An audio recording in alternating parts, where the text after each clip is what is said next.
मंडळी, इथे आपण आज बनवत आहोत कॅरमल खीर। त्यासाठी मी 2 चमचे तूप, पाव वाटी साखर, शेवया, ड्राय फ्रूट्स आणि वेलची पूड घेतली आहे। तर आपण वळूयात आता कृतीकडे। मी इथं आता घेतलेलं आहे पातेलं आणि त्यामध्ये आता मी तूप टाकणार आहे।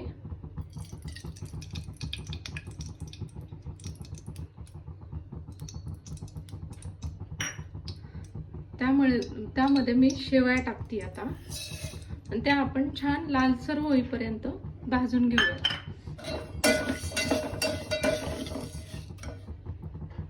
हे थोडंसं आता लालसर झालेलं आहे। त्यामध्ये आता आपण ड्राय फ्रूट्स टाकून ते पण थोडेसे फ्राय करूया।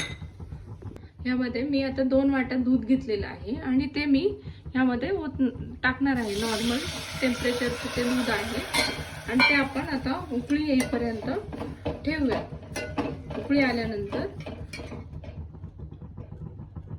इथे मी एक हे घेतलं आहे आणि त्याच्यामध्ये मी कॅरमल तयार करते साइड बाय साइड। आपण ते पण तयार करून घेऊयात।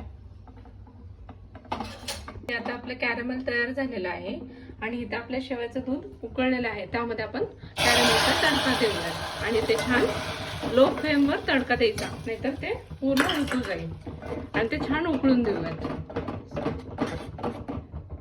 आपण इथे आता उकळी आली आणि छान कॅरमल आपलं मिक्स झालंय। त्यामध्ये आपण हे वेलची पूड टाकूयात आणि थोडंसं हलवून त्याला एकजीव होईपर्यंत ठेवूयात। हे मस्त आपलं कॅरमल खीर तयार झाली।